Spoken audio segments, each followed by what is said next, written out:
With this, I would like to invite Professor Robert McClelland, Dean of Business School, RMIT Vietnam University, to please come and introduce Smart 4.0 Vietnam project, followed by launching the white paper that all of us are eagerly waiting for, Robert McClelland. Please.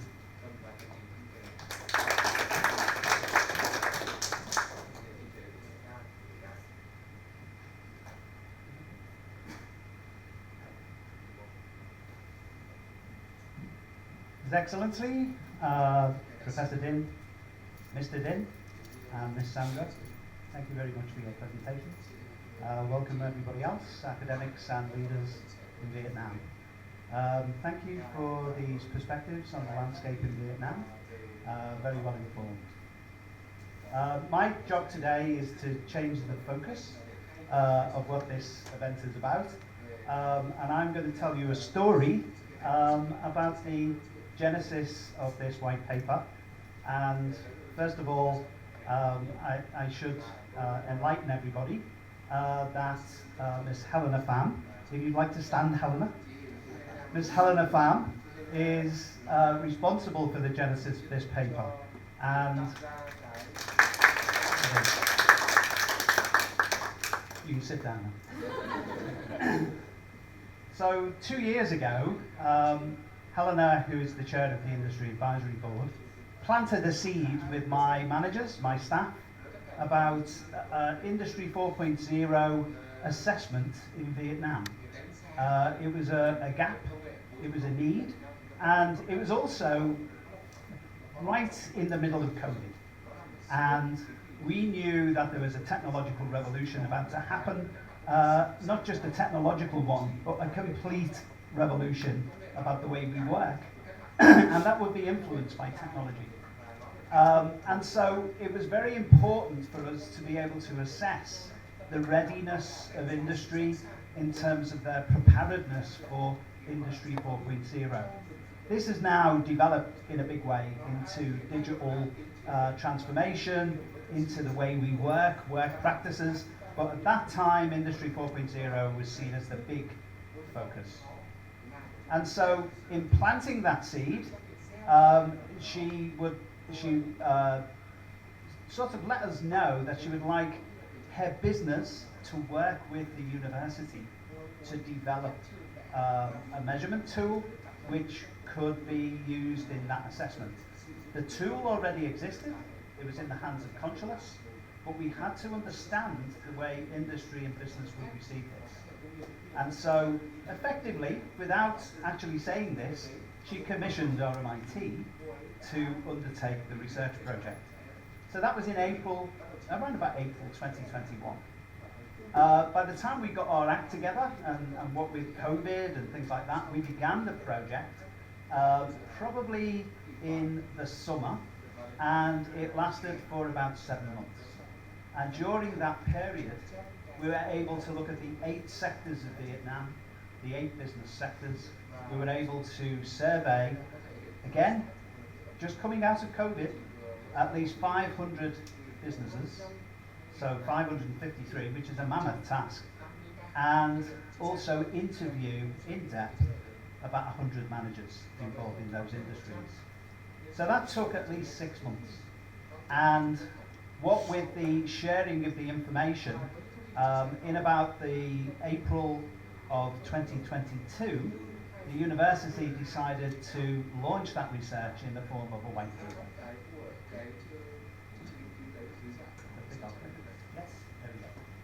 So, I'm going to tell you this short story, which looks at, again, it's not working, I'm afraid. There we go. It's looking at the fact that we developed the white paper in about April 2022, and we launched it with 2 roadshows, one in Ho Chi Minh and one in Hanoi. And what we did there was invite industry and business from Ho Chi Minh and also from Hanoi to tell us what they thought about this report, but also tell us what their needs were for education in Vietnam in terms of Industry 4.0. And this would inform our university, it would also inform the report, so we were able to tweak that report, and then we were able to pass it on to Helena. But being a university, we were also interested in what mileage we could get out of the white paper. And so it just so happened that our research teams had worked with other countries in this similar type project. So the white paper was launched, and these were the authors of the white paper at the time, and very similar to what you're going to receive today, there was a white paper produced, very voluminous. It runs to about 50 pages, and it detailed the survey, the results, and the findings. Now, those details are not in this white paper. What is in this white paper is how it can be applied to business in Vietnam. And that's what Helena's team and Consulus have done. They've converted it into something actionable and something that can be used in a consultancy sense. And so there is a difference. But if you want to see the detail of this, you can contact Helena's office, because she's got the soft copy of that initial white paper, and you can be enriched by the findings from that and understand what Helena's white paper is about as well, and the application of it. But it's also the case that as a university, we were very interested in the research possibilities here. And one of the other countries that we'd looked at, which was an emerging economy on the other side of the world in South America, was Bolivia. And Bolivia was going through the same sort of thing. It wanted to understand, post-COVID, what the impact of Industry 4.0 would be in that country. And so what we were able to do was do a comparison between both Bolivia and Vietnam. And by the way, Vietnam came out much better. Yay as well, yeah. That's probably because Consulus has been advising them, but it also came out much better in terms of the way we're positioned in Vietnam, which tells a bigger story about the progress in Vietnam as well. And so that particular series of articles, and by the way, just looking there at the people who really put the work into this project, and that is Dr. Owan Vu and Dr. Abel Alonso. They were the people who did the majority of the work over that 6-month period. They can't be with us today. They're both very busy teaching, which is typical RMIT. We can't spare you to go, but you can take the credits anyway. But they work very hard. They also produce the papers. And the first paper you'll see here was accepted in December. And this is a dynamic capabilities approach. So this is endorsed, the research is endorsed by publication in a highly ranked journal. So you can see here, it's the European Business Review. And not only one article, but also a second article as well. We can get that to change. You need battery somewhere. So there we go.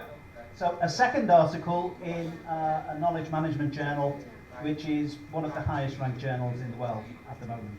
So this has been very well received in terms of research endorsement, and therefore that really sets the level for the white paper that is going to be launched today by Helena's group. So very well done to Helena for the seed of this idea, which was 2 years ago. You can see how it's moved on, and today we can add the fourth aspect of this particular work, which is the launch of this white paper, which is very applied to business.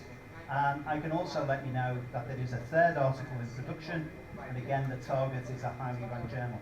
So all in all, this is a very well received set of work, very impactful, especially for Vietnam, and it's an excellent example of a collaboration between business and the university sector. And can I finally point out that the seed of the idea came from Helena. The research was undertaken primarily by Dr. Owan. That's 2 females, and it's the day before International Women's Day. So very well done, all the